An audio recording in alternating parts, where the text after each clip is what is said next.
continuar hoy con la segunda tutoría del módulo de sostenibilidad ambiental y eficiencia energética en el ámbito del Ministerio de Defensa. Voy a hacer un breve recordatorio de lo que vimos en la anterior tutoría para enlazar con esta y también explicar o dejar preparada la siguiente. Bueno, estoy hablando de política energética, sin los grandes objetivos de sostenibilidad que se marcan tanto a nivel mundial o a nivel global como a nivel europeo y a nivel nacional. Por ejemplo, el Green Deal, el Acuerdo de París, el Pacto Verde Europeo, como decía antes, el Plan Nacional Integrado de Energía y Clima,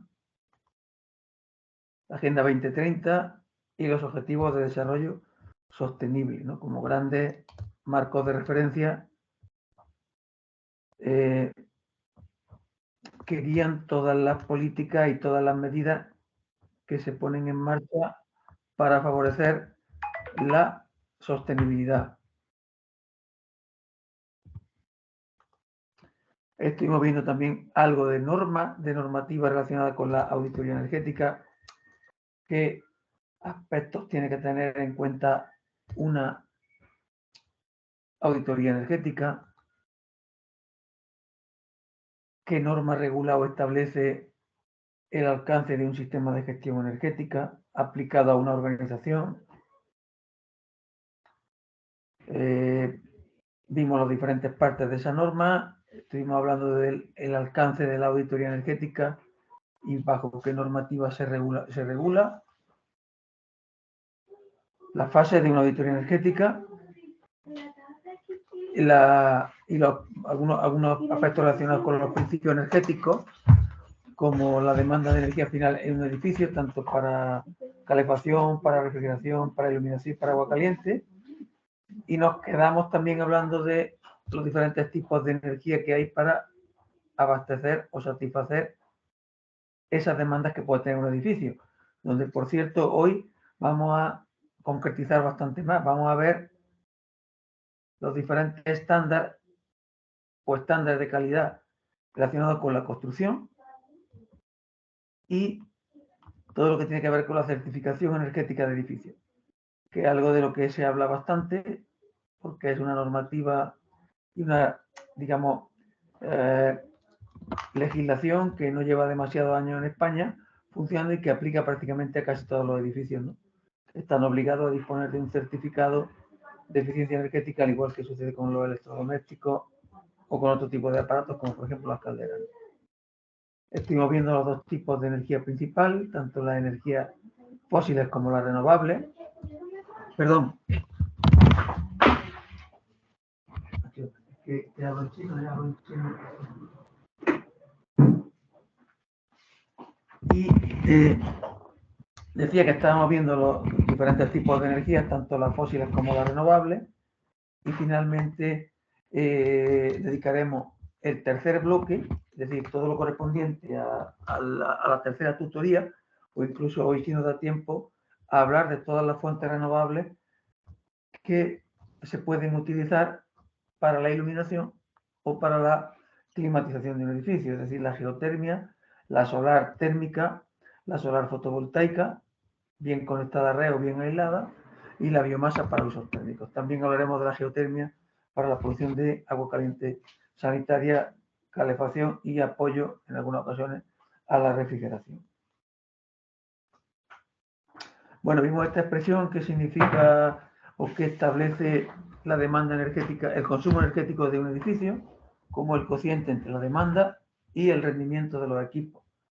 De manera que para reducir el consumo, que es el objetivo fundamental que tiene cualquier gestor energético, tiene que actuar de dos maneras. Directamente sobre la demanda del edificio, orientándolo de una manera diferente, ubicándolo en una zona distinta, instalando sistemas pasivos, por ejemplo, toldos, etcétera, aumentando el aislamiento, incrementando el grosor del acristalamiento, etcétera, o bien aumentando la eficiencia de los equipos que proporcionan esa energía, como el caso de la aerotermia, por poner algún ejemplo, ¿no? O los sistemas inverter y demás. ¿De acuerdo? Bueno, vimos los dos tipos fundamentales de fuentes de energía, fósiles y renovables, muy por encima. Como digo, las renovables las vamos a ver en la última tutoría de manera más específica. Empezamos a hablar de climatización, los diferentes sistemas de climatización que había. Efecto Joule, expansión directa, la combustión en caldera, todos los sistemas de climatización, todo aire, todo agua, los sistemas refrigerantes. Hablamos un poquito del RITE, de las zonas climáticas, de los diferentes aparatos de calefacción que hay en el mercado o de los diferentes sistemas de calefacción, de la necesidad de refrigeración de un edificio, un poco cómo se determina o establece la potencia de refrigeración, de nuevo del RITE. Estuvimos hablando de un sistema de generación de energía que es muy interesante para ámbitos como por ejemplo el militar o el de las catástrofes humanitarias, y precisamente estoy haciendo un trabajo ahora como consultor para la Cruz Roja Sueca, que consiste en determinar la viabilidad de el empleo de sistemas de gasificación de biomasa, de residuos sólidos en este caso, para crisis humanitaria. Es decir, dar respuesta a una crisis humanitaria desde el lado de la sostenibilidad, de manera que se reduzca el impacto ambiental y se genere la energía que pueda demandar el colectivo que se vea afectado, de las miles de personas, mediante sistemas parecidos a estos que estuvimos viendo. Solo que utilizando el gas producido u obtenido a partir de los residuos. Y aquí nos quedamos, ¿no? Viene este tipo de sistemas de cogeneración. Por tanto, esta segunda tutoría va a comenzar con la iluminación.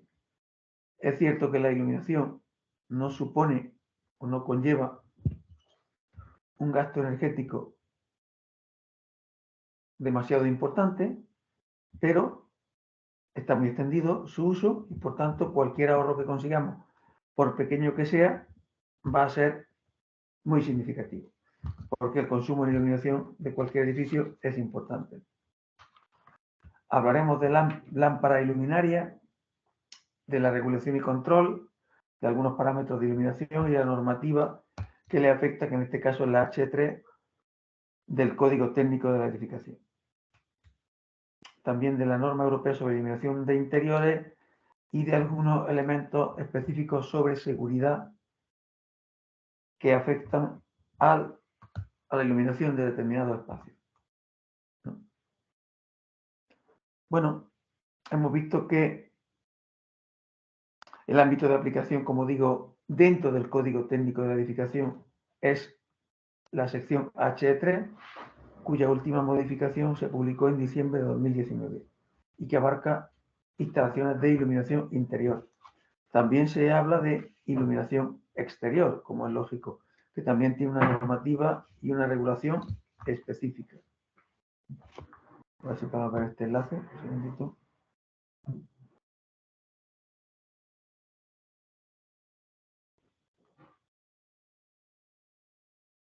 Bueno, voy a compartir con vosotros este enlace. Permitidme un segundo.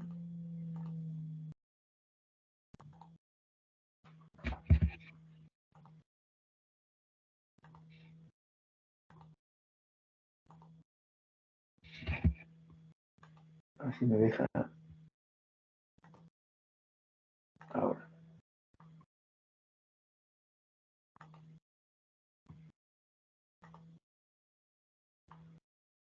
Estoy tratando de compartir un documento, pero no lo puedo. Permitidme un segundo que... Ahora. Vale. Bueno, voy a compartir de esta manera que es más fácil, directamente en el navegador,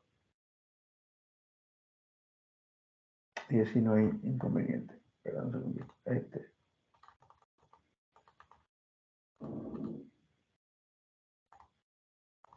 Lo copio en el navegador y lo voy a comentar, lo comparto con vosotros.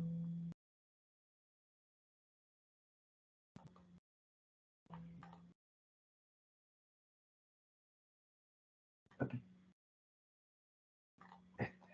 ¿Vale? Bueno, vamos a ver aspectos relacionados con la iluminación. Cómo se controla la iluminación, cómo se regula, qué aspectos hay que tener en cuenta a la hora de abordar un proyecto de iluminación, sea interior o sea exterior. Al final, no perdáis de vista que lo que buscamos, por supuesto, reducir la factura eléctrica, pero también las emisiones de CO2.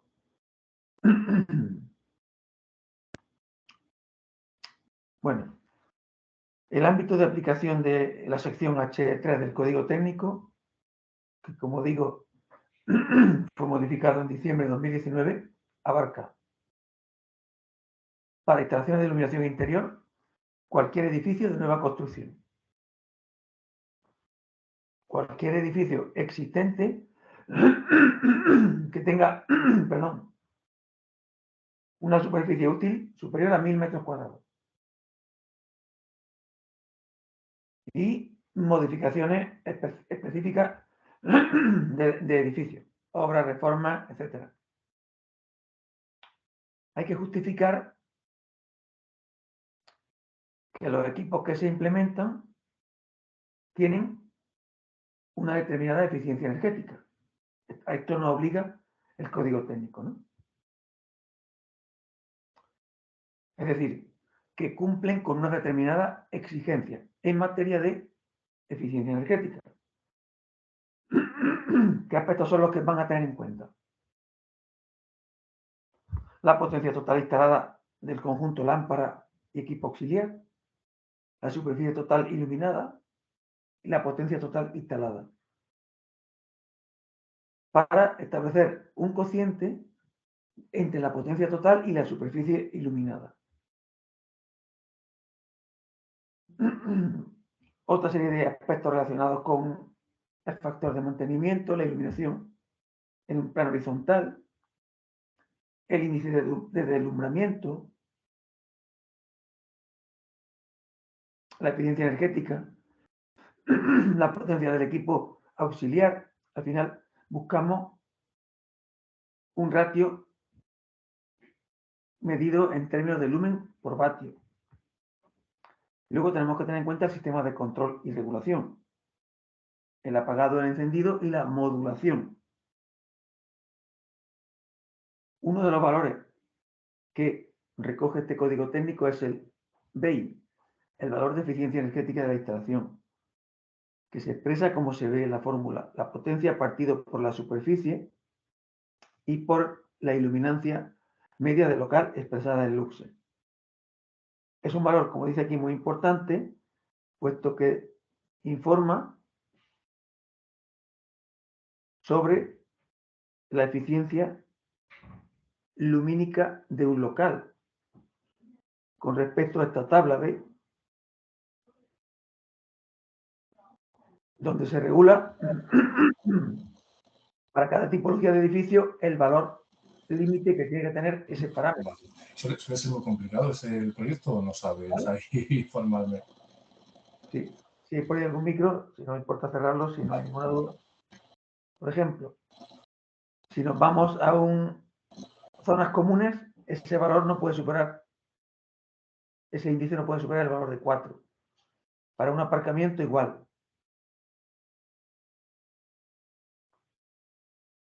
Salones de actos, edificios de uso múltiple y demás, nos vamos a 8.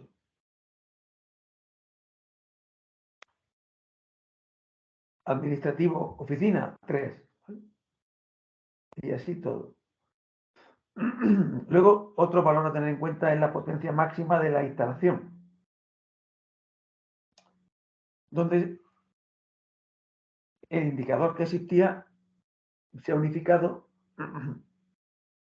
a 10 vatios por metro cuadrado para todo tipo de uso, excepto el aparcamiento, que mantiene un valor superior por cuestiones de seguridad. Entonces, ese valor de potencia máxima se regula también en el RITE, en función de la tipología del edificio. Es decir, antes había unos valores, ¿veis?, para cada tipología de edificio. Por ejemplo, un edificio con nivel de iluminación exigente era 25 y ahora solamente hay 3 valores, o 2, aparcamiento y otro uso, a partir de 2019. Desde el punto de vista de regulación, vamos a ver diferentes elementos que condicionan o que nos permiten modular y mejorar la eficiencia energética en el uso de la iluminación. Vamos a ir viendo algunos. Estos sistemas de regulación deben de tener un sistema de encendido-apagado manual y un sistema de encendido por horario que esté conectado al cuadro eléctrico. En zonas comunes como son aseos, pasillos, escaleras, etcétera, el sistema se podrá sustituir por un sistema de detección de presencia o un pulsador temporizado, es decir, algo que al pasar encienda la luz y que al cabo de un tiempo apague, o bien un pulsador que se apague automáticamente después de un tiempo. Hay numerosos equipos, detectores de movimiento de presencia, que evalúan la luminosidad en un momento determinado, otros que actúan si hay o no luminosidad suficiente, y los usos son muy variados, dependiendo del uso del edificio, sea residencial. Luego hay también reguladores en función de la luz diurna. Al final, como vamos a ver en la tutoría de hoy, lo que se persigue es que se maximice el aprovechamiento de la luz natural en cualquier tipología de edificio. Y la normativa, como luego veremos, está orientada hacia que cuando se diseña un edificio se maximice el aprovechamiento de la luz natural para reducir al máximo la aportación externa y, por tanto, las emisiones de CO2. ¿Vale? Para eso se instalan equipos como son interruptores horarios, que incorporan programas de orto y ocaso en función de la zona geográfica en la que nos encontremos, es decir, de cuándo se pone el sol y cuándo sale el sol. Y también se utilizan un montón de equipos con tecnología muy variada, sobre todo domótica, para controlar todo lo que tiene que ver con la iluminación, ya no solamente la iluminación, sino todo el tema de subida y bajada de persianas, puestas de toldo, instalación de la calefacción, etcétera, etcétera. Aunque los sistemas domóticos, como digo, abarcan más, sí que tienen en cuenta de una manera muy directa el tema de la iluminación. No es un porcentaje muy alto el que supone la iluminación, hablamos de un 14%, pero la climatización supone mucho más, pero sí es importante, perdón, cualquier medida que tienda a su reducción. ¿De acuerdo? Si se hacen las correspondientes o si se implementan las correspondientes medidas de control, los ahorros que se pueden conseguir son del orden de entre el 20 y el 40% del consumo en iluminación. Es decir, este 14% podemos reducirlo entre un 2 y un 10% aproximadamente, ¿no? Para que nos hagamos una idea de los porcentajes. ¿Vale? Hay elementos muy sencillos, hay elementos más complejos, pero en cualquier caso el objetivo es, como yo digo, reducir el consumo de energía en edificación. Bueno, vamos a seguir viendo más cuestiones relacionadas con la iluminación. Por ejemplo, os voy a mostrar un documento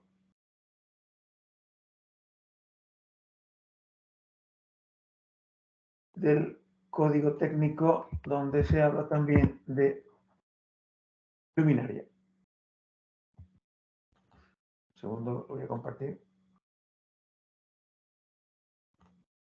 ¿Vale? Este es el luminaria. Lo primero que se clasifican en dos tipos, interior y exterior. Las luminarias de interior se subdividen a su vez en industriales, como la que se ve en la foto, funcionales,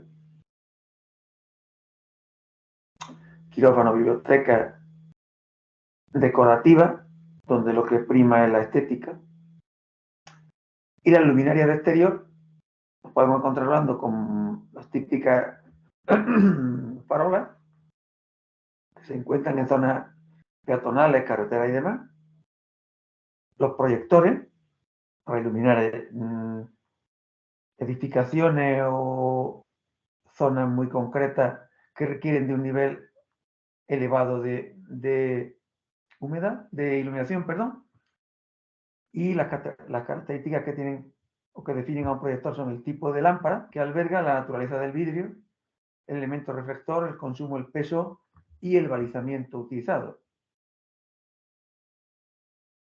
Vale.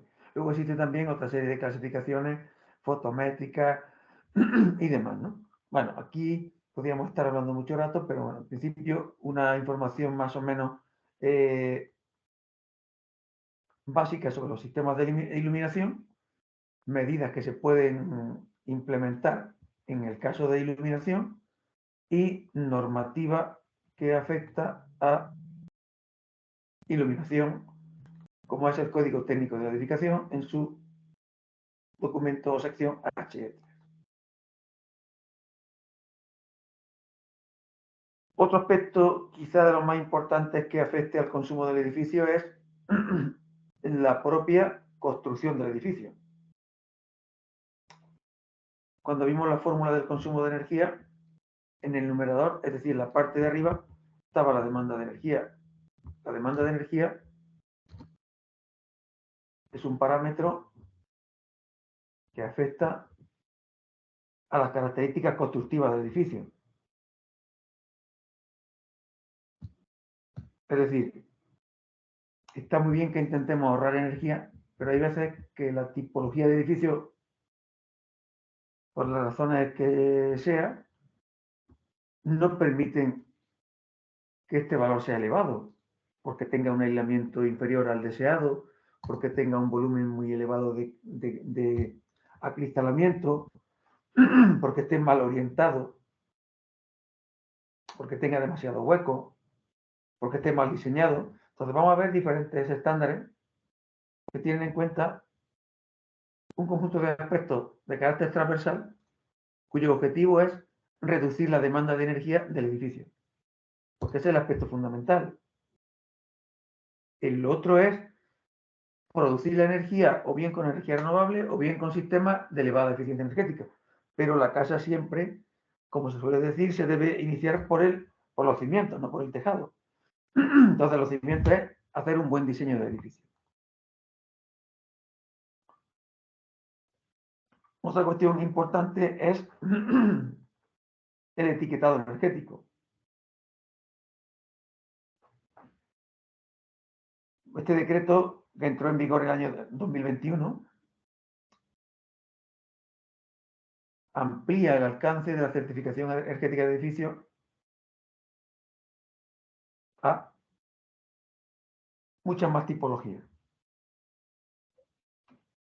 La periodicidad también se amplía a 10 años y, excepto edificios con la letra G, es decir, los peores, desde el punto de vista energético, cuyo periodo debe ser 5 años. El 1 de junio de 2022, todos los edificios públicos tienen que tener el lugar visible, el etiquetado energético, los de más de 250 metros cuadrados, y los privados de más de 500. Vamos a ver esto de manera un poquito más completa, a lo que me estoy refiriendo.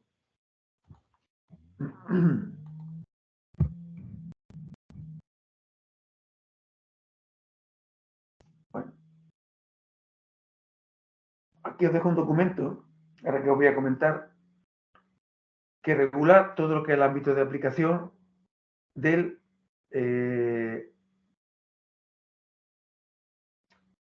quién está obligado a disponer de un certificado de eficiencia energética, dónde se registran, cómo se debe de exponer, a partir de qué fecha, todo esto, ¿vale? Lo tenéis en un documento cuyo enlace lo tenéis en la presentación. Y vamos a ver otro documento, otro enlace que voy a compartir.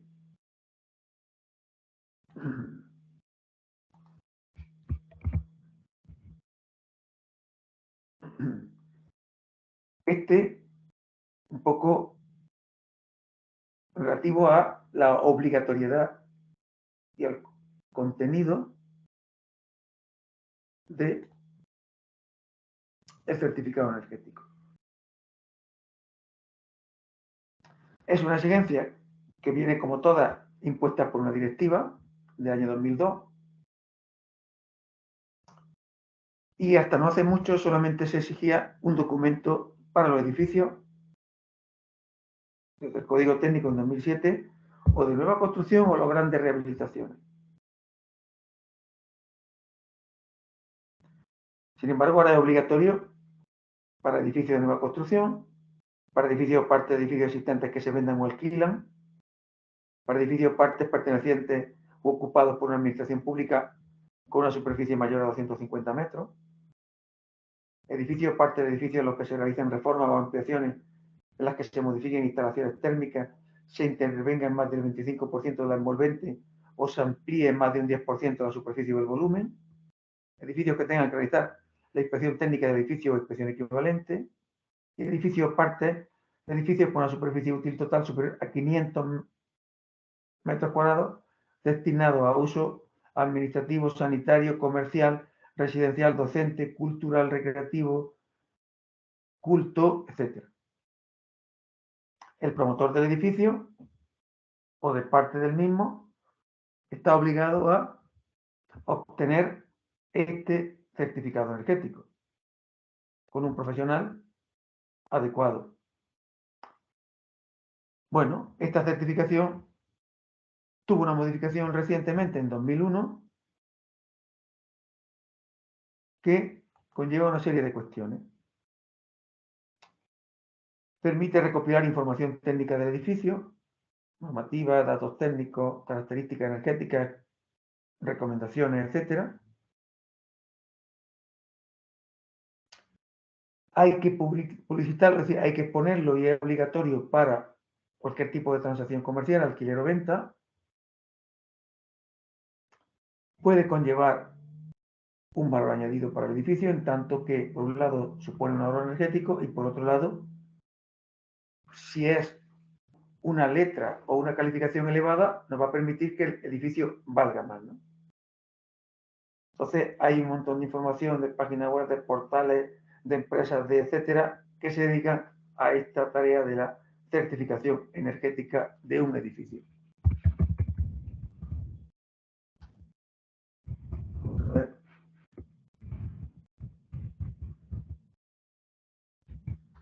Una información adicional, si os parece, y con eso entramos en los apartados relacionados con los estándares de calidad de los edificios. Voy a compartir un pequeño vídeo divulgativo y empezamos.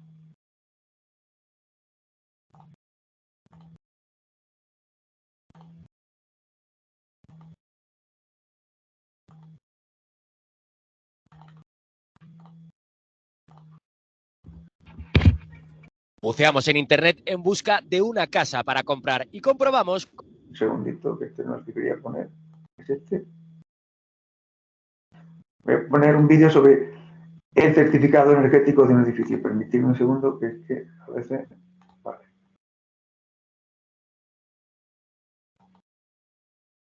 Aquí está.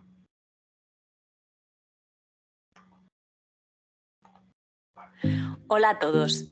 Ana y yo vamos a hablaros hoy de las deducciones fiscales sostenibles que podemos aplicar ya en nuestra declaración de la renta. Son 3 y todas hacen referencia a obras que hayamos realizado en nuestras viviendas en un periodo concreto para mejorar su eficiencia energética. Así es, Alicia. Veamos qué tipos de obras se pueden beneficiar de estas deducciones.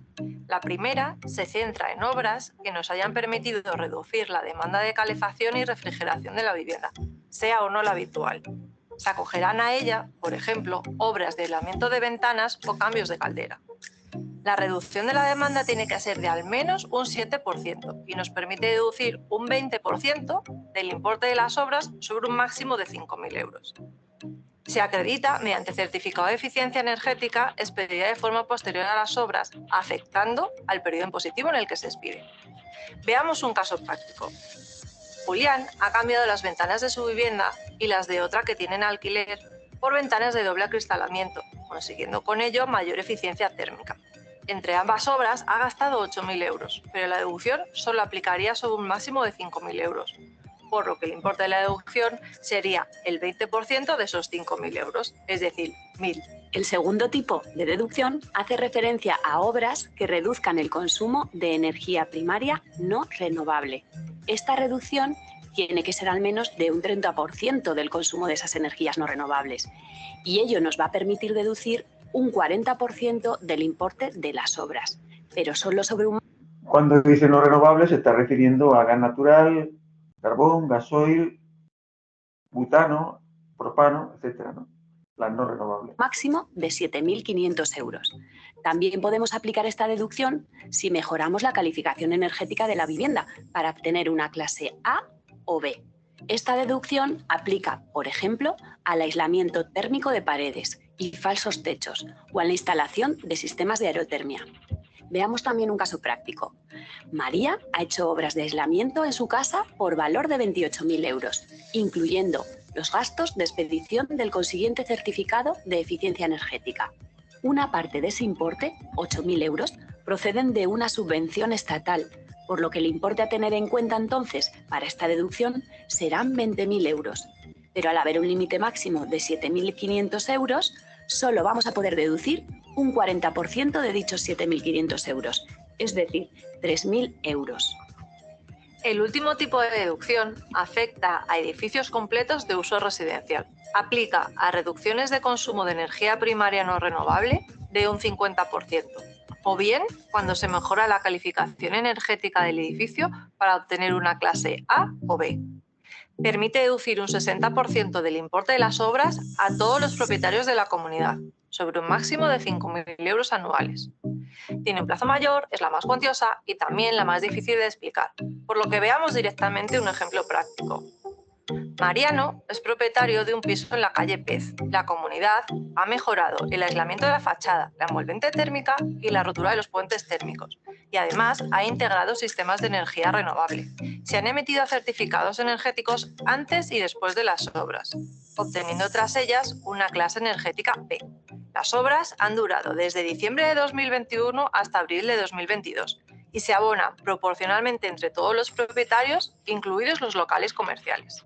A Mariano le corresponde pagar 10.000 euros, pero la deducción solo se puede aplicar anualmente sobre un máximo de 5.000 euros. De manera que en su declaración de 2022 se deducirá 3.000 euros. No obstante, y solo para esta medida, Mariano podrá deducirse otros 3.000 euros en la declaración de 2023, es decir, el 60% de los 5.000 euros restantes. Todas estas deducciones son estatales, así que recuerda revisar si en tu comunidad autónoma existen otros incentivos fiscales adicionales de carácter medioambiental o sostenible.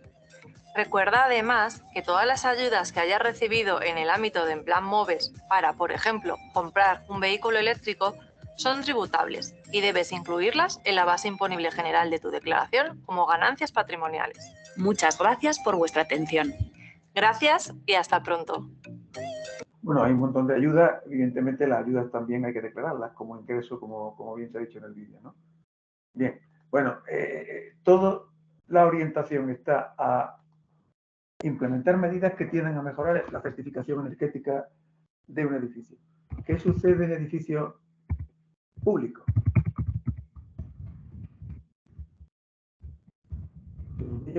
A ver si hay alguno.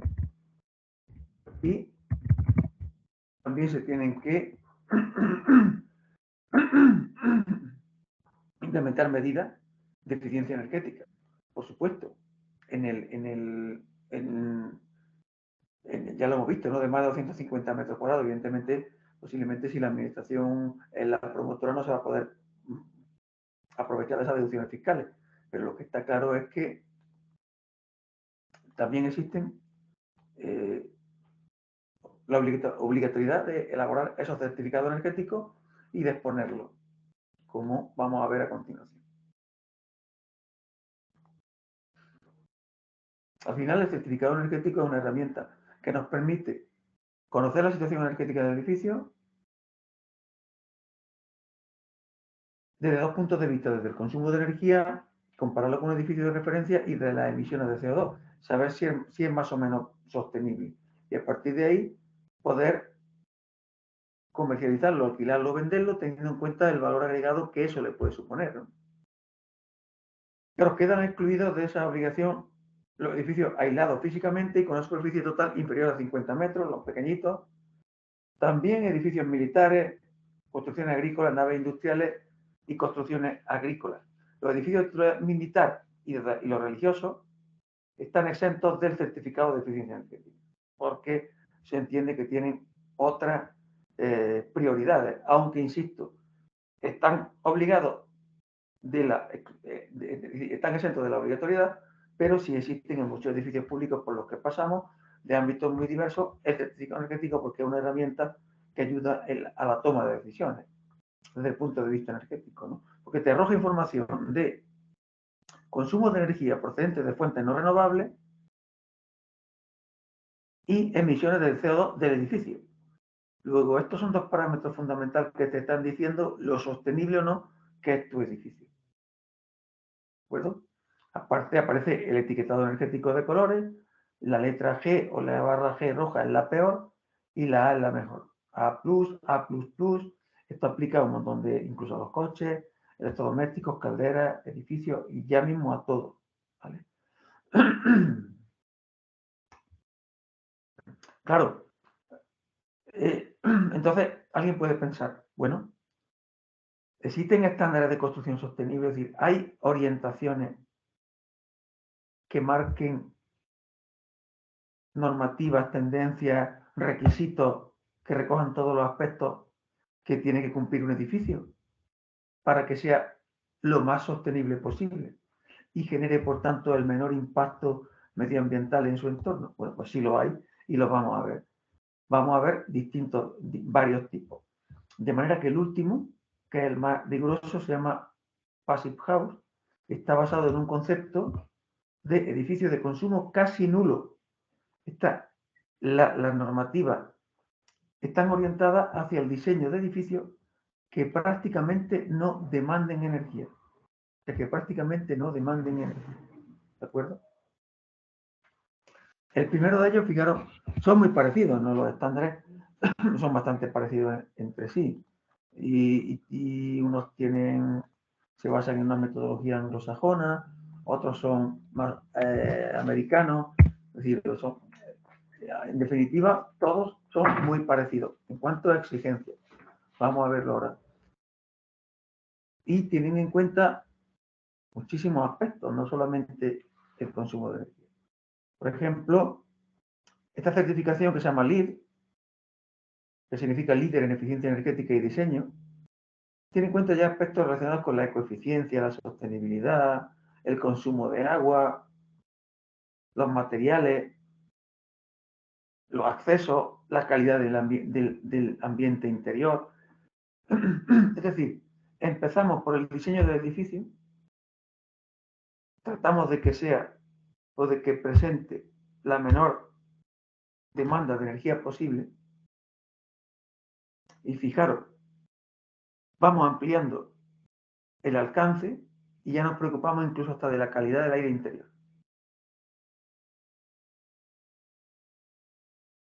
¿Qué beneficios tienen este tipo de certificados? Los costes de operación del edificio se supone que son menores, puesto que consumen menos energía, generan menos residuos, presentan una mejor conservación de la energía y del agua, son edificios más saludables y seguros, menos contaminantes, pueden beneficiarse de desgravaciones fiscales, como hemos visto, y demuestran o ponen de manifiesto el interés del propietario por las cuestiones relacionadas con el medio ambiente. Pueden costar, dependiendo del tipo de edificio, desde 2.000 hasta 30.000 euros. Y vamos a ver alguna tipología de ejemplos de este tipo de edificios. Vamos a ver si encuentro edificio. Vamos a ver. Vamos a ver dónde hay algún edificio con la tecnología, edificio con el estándar LEED. Vamos a ver. Ejemplos. Edificios.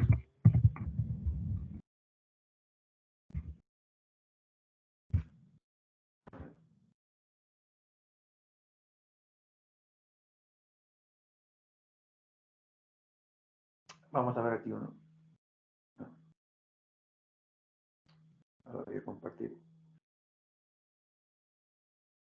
Ahora un pequeño vídeo con un edificio que tiene esta consideración.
Al final lo que se persigue es edificios absolutamente disruptivos, edificios, un nuevo concepto relacionado con la construcción que evite la emisión de CO2 a la atmósfera. Vamos a ver otra certificación que es la BRIMS, muy parecida, que también tiene otras connotaciones muy relevantes desde el punto de vista de eficiencia energética y otros aspectos que van mucho más allá de la eficiencia energética. Vamos a ver un segundito que os comparta esto y lo vemos también. Este es otro estándar, muy parecido al anterior, muy parecido al anterior. El otro se llama LEED, este se llama BREEAM. Es un modelo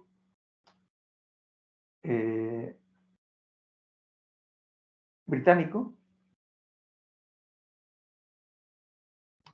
que tiene en cuenta o que califica el edificio en base a 10 categorías. Gestión, salud y bienestar, energía, transporte, agua, materiales, residuos, uso ecológico del suelo, contaminación e innovación. Y otorga una puntuación de referencia.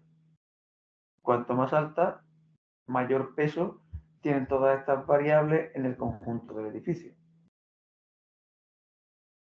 Bueno, BREEAM está implantada en todo el mundo. Hay más de 500.000 edificios en 90 países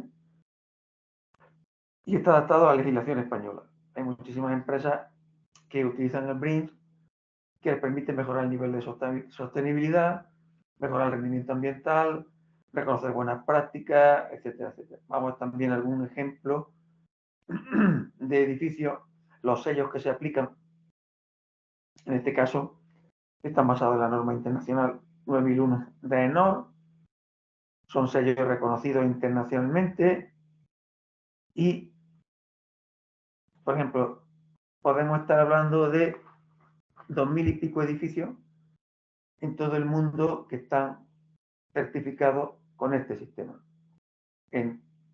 Vamos a ver. Por ejemplo, naves, colegios, centros comerciales, cuarteles, sedes de la policía, viviendas. Vamos a ver algún ejemplo de edificio.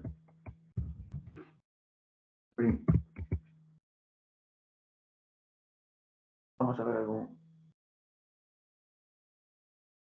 El primer edificio en España que se certificó, por ejemplo, con el sistema BREEAM.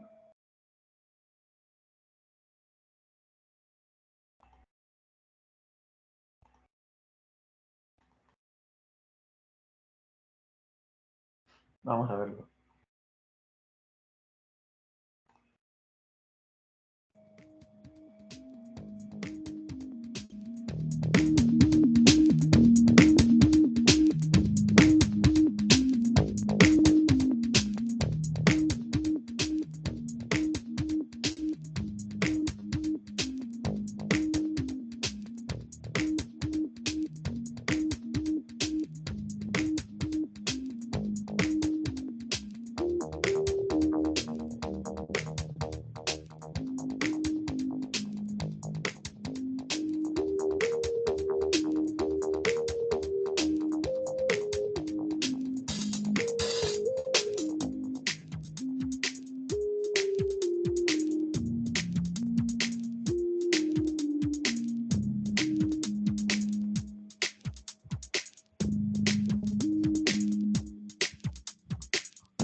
Y esa energía geotecnia que la vamos a ver también, solar térmica, fotovoltaica, eólica, parte del diseño constructivo, de la ventilación, etc.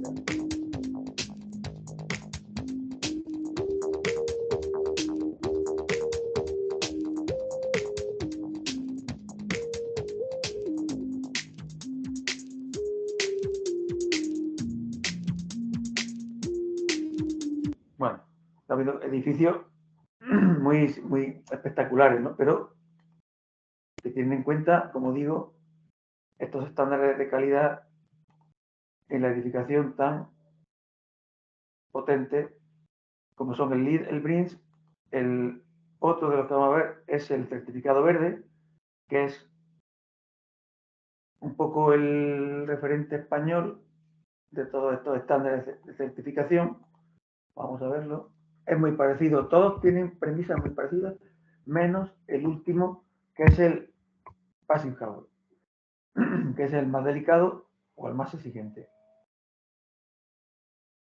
Este tiene en cuenta, al igual que los anteriores, un conjunto de parámetros, como son energía y atmósfera, calidad del ambiente interior, espacio, recursos naturales, innovación, diseño, aspectos sociales y socioeconómicos. Y en base a eso, establece una categoría y le pone un sello que es el European Green Building Council, verde en España, ¿no? Hablamos de Caja Rural de Asturias, un edificio en Aranjuez, una casa de Cataluña, un residencial en Madrid. Vamos a ver algún tipo de edificio. Ejemplos de edificios que tengan este certificado. A ver si podemos ver ejemplos, ¿no? Un centro logístico,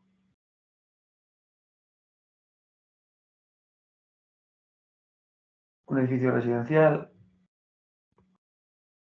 un edificio de oficina, otro residencial.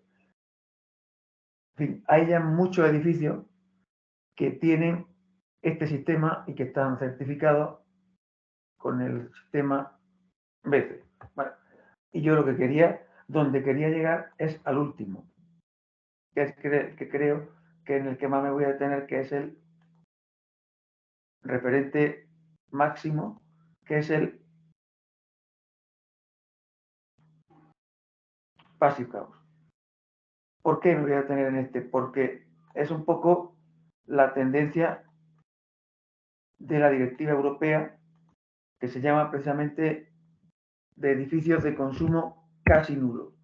Entonces, el objetivo al final va a ser diseñar un edificio de consumo casi nulo. Este es el concepto. Por eso este estándar, que es el más exigente, es el que más recorrido va a tener en el futuro, porque es al que se están uniendo ya la mayoría de edificios, a pesar de ser el más complejo, a pesar de ser el más costoso, pero es la tendencia y por tanto, vamos a verlo, es al que se suman casi todos. ¿Sabías que el 40% de la energía que se consume en Europa procede de los edificios? Por un lado, de su funcionamiento, por ejemplo, el mecanismo de la puerta de garaje que se abre y se cierra, y por otra parte, de su climatización, recalentar el termo de agua para enviar agua caliente a la ducha o encender el aire acondicionado. Culmia, una de las promotoras líderes a nivel nacional, nos acerca a los edificios de consumo casi nulo, los NZEB o NC. En estos edificios está una de las claves para luchar contra el cambio climático. Un nuevo paradigma de la construcción, integrar las energías renovables en el diseño, reducir el consumo y las emisiones generadas. ¿Cómo conseguirlo? Una de las claves está en la arquitectura bioclimática, es decir, en el diseño de un edificio teniendo en cuenta las condiciones climáticas, luz, orientación, humedad y cómo plantear el edificio en función de esos parámetros. Otra parte esencial, las cubiertas que envuelven los edificios. Aquí encontramos varias propuestas.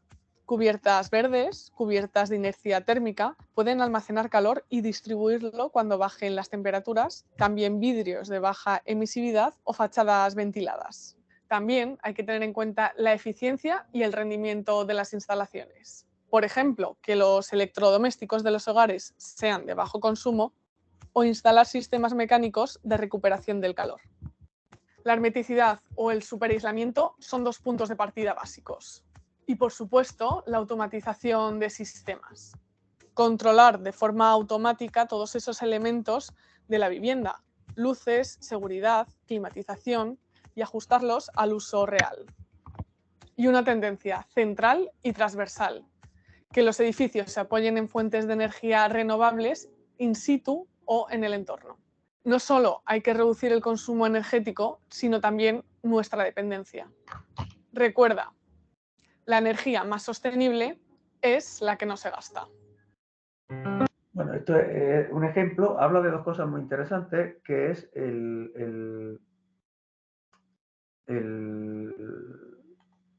la domótica y la arquitectura bioclimática. Y también la integración, que es el último bloque, la integración de las renovables en el edificio. Eso es algo que hemos visto ya y que vamos a ver en la siguiente tutoría de manera intensa, porque no solamente está el diseño del edificio, todo lo relacionado con la construcción, sino con el uso de EDP Solar Plus. que ya estáis viendo. Descubre la nueva tecnología de EDP Solar. Bienvenidos a un episodio más de Arquitectura Sostenible. Vale, vamos a ver un edificio de consumo casi nulo para que veáis un ejemplo. Que la Directiva de Eficiencia Energética en Edificios es la principal norma europea dirigida a garantizar el cumplimiento de los objetivos de la Unión Europea respecto a la edificación y en específico en cuanto a la contención de emisiones de gases de efecto invernadero, de consumo energético, eficiencia energética y generación de energía a partir de fuentes renovables. Y todo este auge por este tipo de edificios es porque, según la Directiva Europea de Eficiencia Energética en Edificios, el 40% del consumo energético proviene de los edificios y que estos generan el 36% de las emisiones contaminantes. Y bueno, también dentro de esas estadísticas mencionan que el parque inmobiliario está muy envejecido y que el 35% de todos los edificios tienen más de 50 años. Así que, después de analizar todos estos datos, se han dado cuenta que si quieren combatir todo el tema del cambio climático y la contaminación, el intervenir dentro de los edificios pues los ayudarán a reducir las emisiones a la atmósfera y por lo tanto frenar el cambio climático. Y es a partir de esto que han creado ciertas normativas que lo que buscan es intentar disminuir en cierto tiempo la emisión de CO2 a la atmósfera. No diré el nombre de todas las directivas que han gestionado o que han creado para lograr disminuir o para tratar de cumplir estos parámetros que he mencionado, porque posiblemente los confundiría. Pero lo importante es que desde el año 93 sus directivas han ido evolucionando para lograr los objetivos de reducción de emisiones de CO2 y todos ellos encaminados en mejorar la eficiencia energética de los edificios. Pero no fue hasta la directiva del 19 de mayo del 2010, llamada Directiva 2010-31-UE, donde se introduce por primera vez el concepto de edificio de consumo de energía casi nulo, que sería como el ideal al que deberían de llegar todos los nuevos edificios de propiedad y aquellos ocupados por autoridades públicas.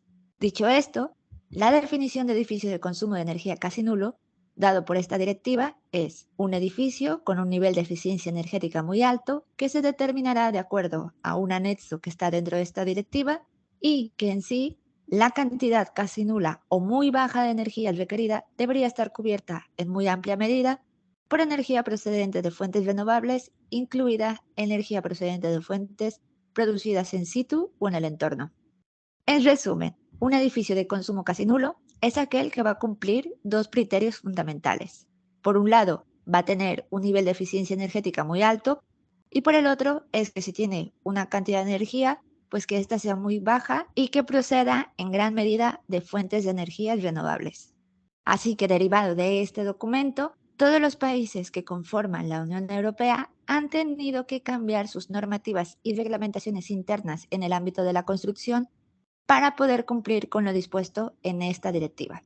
Y aquí, por ejemplo, en el caso de España, han tenido que modificar su código técnico de la edificación para que en él se concreten los requisitos y los parámetros que deben de cumplir aquellos edificios que, como bien lo dicen, son, si vas a hacer una rehabilitación, tendrás ahora que generar edificios de energía casi nula, y también si vas a construir nuevos edificios, pues tendrás que cumplir con esta normativa.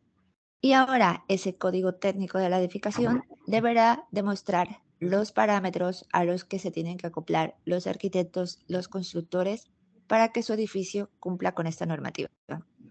Y así cada país tendrá que desarrollar sus propios parámetros, ya que cada uno de ellos tiene diferentes tipos de emisiones y también tienen diferentes tipos de normativas que deben de cumplir, pero de forma obligatoria todos los países de la Unión Europea tendrán que unificarse para lograr el objetivo que se ha planteado por la Unión Europea, que es reducir las emisiones de CO2. Todo lo que he comentado ha significado una reconversión en la forma de construir y también ha ocasionado una actualización apresurada de todos aquellos profesionistas dedicados a la construcción que, si no estaban enterados o actualizados en esta normativa, ahora lo tienen que hacer, ya que es obligatorio cumplir con esta directiva. Ahora vamos a hablar de cuáles son sus principales características. Como puedes intuir, estos edificios deben de tener una demanda muy baja de energía y, por lo tanto, las intervenciones que tienen son estrategias pasivas relacionadas con el diseño, la calidad constructiva, las instalaciones, el proporcionar equipos de alta eficiencia, también el uso de fuentes de energía renovables propias o del entorno, y bueno, también disponer de elementos de control y gestión para la optimización de la eficiencia. Aquí estamos hablando de hábitos de consumo, de la domótica, etc. Es decir, que estos edificios van a realizar primero un análisis bioclimático, un tema que ya he hablado mucho en este canal, para que, a partir de que han hecho un análisis principal, después, por medio de las estrategias del diseño pasivo, van a intentar optimizar todo lo que de forma natural te proporciona el entorno. Esto ya lo expliqué en un episodio con el mismo nombre. Y volviendo al tema, una vez que realicen el diseño pasivo, buscan que esa vivienda tenga el mínimo de consumo de energía, y el consumo que tenga, que no puedan proporcionarlo de forma natural, pues se van a apoyar en las energías renovables. Así, de esta manera, su consumo de energía es menor y su generación de CO2 disminuye drásticamente. Así que dentro de sus principales características es que los aislamientos serán de mejor calidad, ya que van a evitar la pérdida de calor interno y los cambios de temperatura por acción de agentes externos. También van a inducir la ventilación forzada, ya que este ofrece confort interior con la mínima demanda de energía posible. Otro de los temas es que van a tratar que la instalación de sistemas de climatización sean de alta eficiencia energética, como ya había mencionado, pues que la incorporación de sistemas energéticos renovables utilicen la aerotermia, la biomasa, la energía solar térmica y la fotovoltaica. Y otro punto es acerca de la conectividad de todos los sistemas para un control global del edificio, así que aquí ya estamos hablando de edificios inteligentes. En conclusión, desde la Comisión Europea se están poniendo en marcha una gran cantidad de series estratégicas para reducir el consumo energético en el sector de la construcción. Y una de las prioridades que tienen ellos es reducir el número de emisiones de acuerdo a los objetivos planteados, llamados los Objetivos 20-20-20, y también que forman parte de los compromisos adquiridos en el Acuerdo de París para frenar los efectos del cambio climático. Toda esta normativa está haciendo que los países de la Unión Europea descarten el método tradicional de construcción, en la que los edificios, a través de sus sistemas de calefacción, agua caliente, climatización e iluminación, dependieran de la utilización de combustibles fósiles, porque estos generan una gran cantidad de gases de efecto invernadero, los cuales ocasionan el calentamiento global y el cambio climático.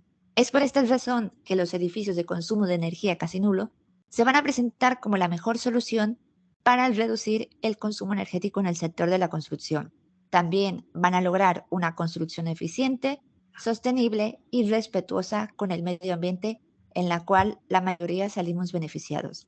Además, esto va a ser como que un punto más para lograr la transición energética, la cual es un concepto que hablaré la siguiente semana en un nuevo episodio de Arquitectura Sostenible y el cual ayuda a seguir combatiendo el cambio climático. Así que esto sería todo de forma breve sobre lo que son y qué características tienen los edificios de consumo de energía casi nulo. Espero que te haya gustado este contenido. No te olvides compartirlo si crees que a alguien más le... Bueno, ha dicho ya casi todo lo que hemos venido diciendo desde toda la planificación energética previa, todas las directivas, todos los objetivos de desarrollo sostenible, hasta llegar a medidas concretas aplicadas a los edificios. Pero ha dicho dos cosas interesantes que creo que merece la pena comentar. Ha dicho tres: transición energética, arquitectura bioclimática y domótica, ¿no? O edificio inteligente. Son tres conceptos también que tienen mucho que ver con la reducción del consumo de energía en los edificios, ¿no?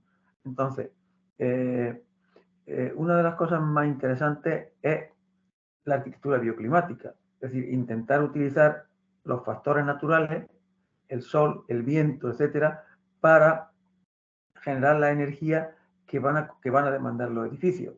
Vamos a ver un ejemplo de medidas bioclimáticas en un edificio, para que veáis la importancia que tiene la arquitectura bioclimática.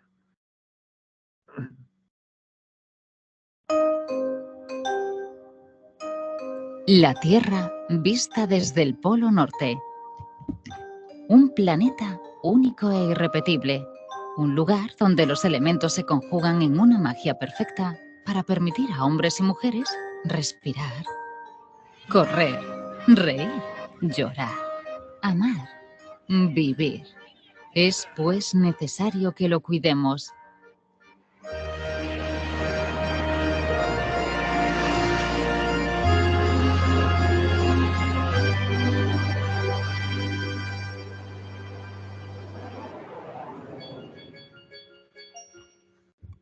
Buena parte de los recursos energéticos disponibles son consumidos por el aporte de luz y calor a las edificaciones.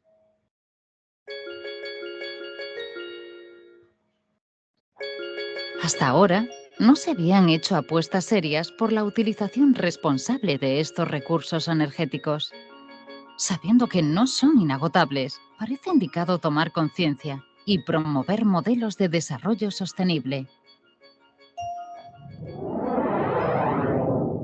La vivienda bioclimática demostrativa promovida por la Fundación Sotavento Galicia pretende mostrarnos las posibilidades que una correcta construcción de los edificios nos ofrece a la hora de ahorrar energía y mejorar nuestra calidad de vida.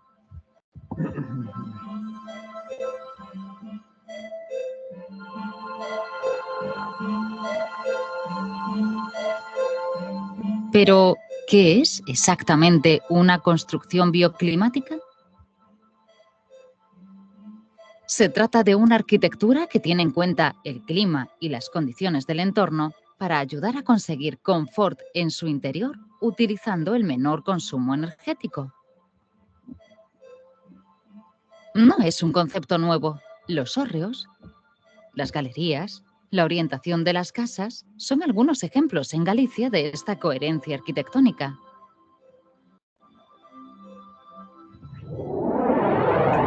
En la vivienda bioclimática demostrativa de Sotavento podremos descubrir los conceptos y fundamentos de la arquitectura bioclimática y la bioconstrucción. Los descubriremos desde un punto de vista divulgativo, pero no exento de rigurosidad científica, realismo y coherencia. Así observamos la orientación, los materiales empleados para aislamientos o el aprovechamiento natural de los flujos energéticos del entorno. El visitante podrá ver y comprobar datos reales de costes y rendimientos y su valor ambiental. En la vivienda se integran como complemento otras energías. Instalaciones renovables y eficientes que permiten ver y comparar sus características, sus rendimientos, sus ventajas y sus inconvenientes. Para ello se monitorizan sus consumos y rendimientos y se valoran desde un punto de vista económico y ambiental.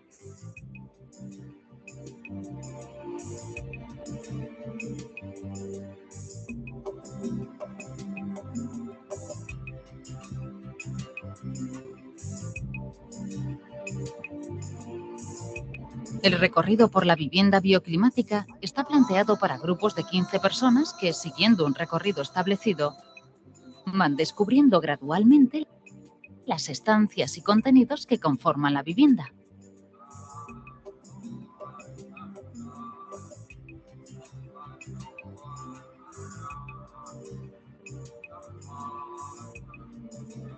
Verán así, paso a paso, los automatismos y dispositivos existentes.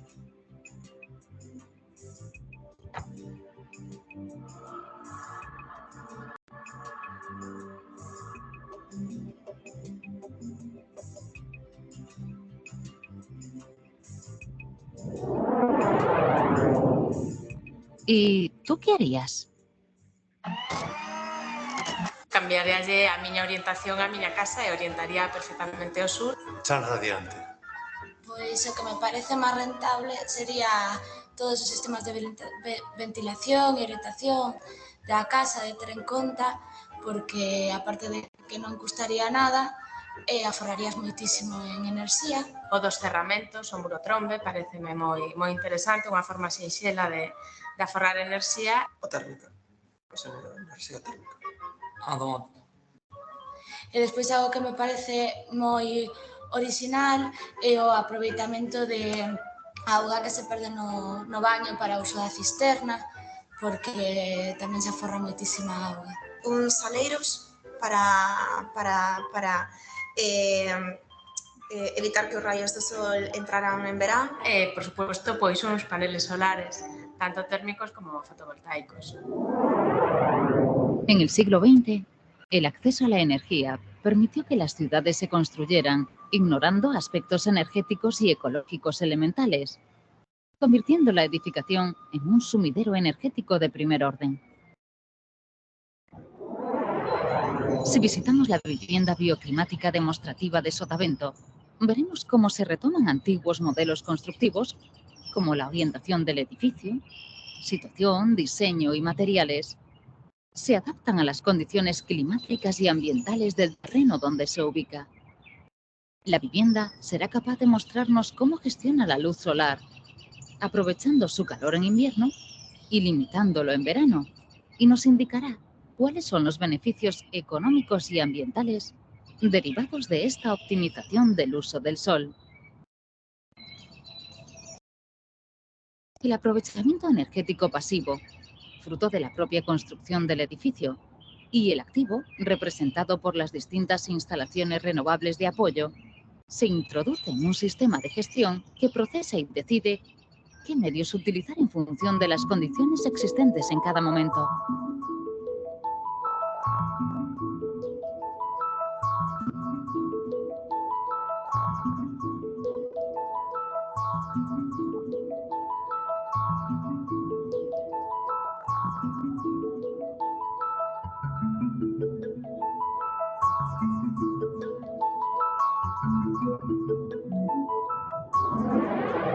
La vivienda no limita el campo visual ni rompe la armonía del paisaje.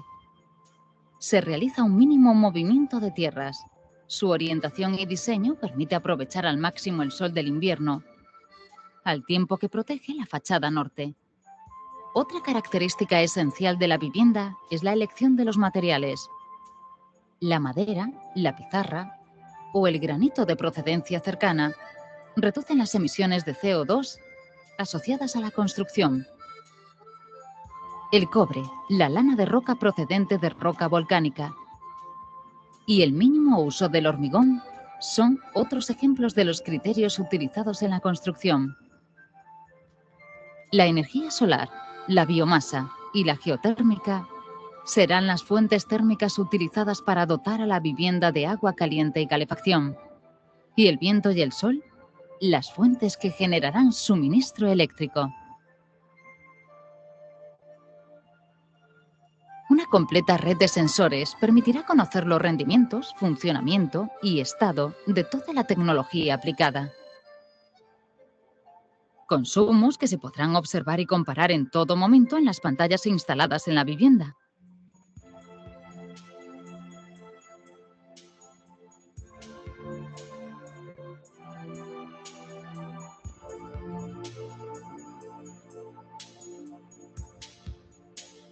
Se ha tenido muy en cuenta la escasez de recursos de agua de nuestro planeta.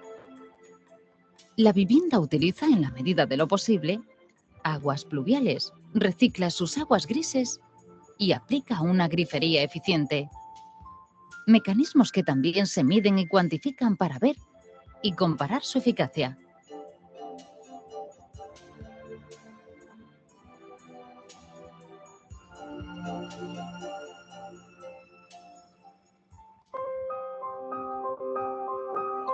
Un complejo sistema de inteligencia artificial utilizará datos provenientes de sensores para tomar decisiones y activar la domótica de la vivienda con el objetivo de conseguir confort interior con el mínimo gasto energético e impacto ambiental posible.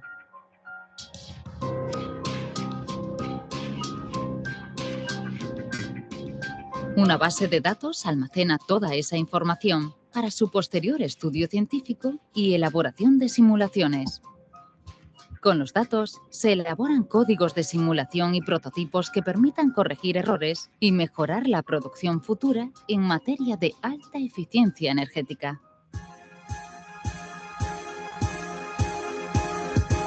Unas instalaciones de primer nivel, una gran experiencia divulgativa refrendada por 25.000 visitas anuales y un gran conocimiento en la puesta en marcha de proyectos I+D+I. El Parque Eólico Experimental Sotavento es el lugar ideal para realizar un viaje apasionante por un planeta renovable.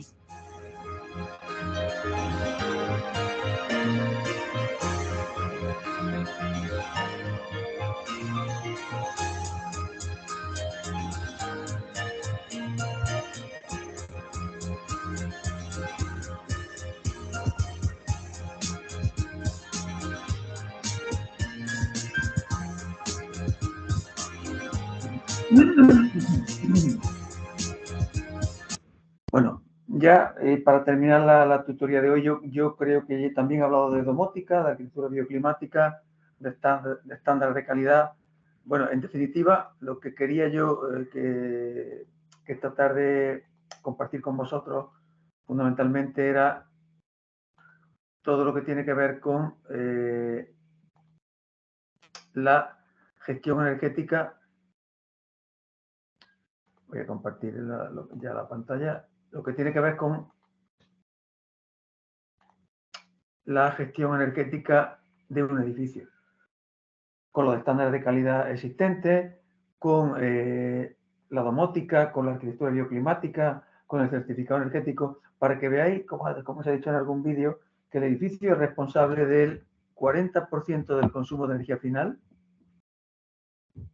que se dice pronto, que eso es un volumen importantísimo de energía y fundamentalmente de fuentes fósiles, que no son fuentes renovables, aunque cada vez hay más edificios que usan energía renovable, pero no con un porcentaje todavía tan alto para reducir las emisiones de CO2 del 36% como ha aparecido en el vídeo. Por tanto, toda actuación en edificación es fundamental para contribuir a la reducción de emisiones y a los objetivos que vimos en la primera tutoría. O sea, resumimos, hemos visto algo relacionado con la iluminación, que supone un consumo bajo en los edificios, pero que también hay que intervenir. En la edificación, que es muy importante, algo en la climatización, que lo vamos a ligar mucho a la tercera tutoría, que será probablemente el lunes día 5, sobre energías renovables, ¿no? Entonces, yo ya hoy quiero terminar la clase porque tengo otro compromiso y no podía continuar, así que aquí lo dejamos y nos vemos en la tercera tutoría, donde, como digo, abordaremos todo lo relacionado con las energías renovables. Veremos geotermia, veremos biomasa, veremos solar térmica y fotovoltaica, que tan de moda se ha puesto últimamente, sobre todo para instalaciones de autoconsumo. Veremos eólica y, como digo, prácticamente las principales energías, también algo de Smart Grid, es decir, de cómo se pueden conectar todos estos sistemas de una manera inteligente, ¿no? Así que yo termino mi tutoría y si os parece bien, os doy las gracias por vuestra atención y os emplazo para la tercera, en la que veremos el último bloque relacionado con energías renovables que se pueden implementar en los edificios para contribuir a esa calificación energética y esa reducción de emisiones de CO2. ¿De acuerdo? Así que muchas gracias por vuestro tiempo y buenas tardes. Esta tarde no tenemos tiempo para preguntar. Si hay alguna cuestión la resolvemos en la tercera tutoría. ¿De acuerdo? Estupendo, José Antonio. Buenas tardes a Nos todos. vemos en la próxima y el resto sabéis que tenéis los foros para cualquier cosilla y si no, en la próxima lo tenéis. ¿Vale? Venga, un saludo para todos. Y no, vale, buenas tardes.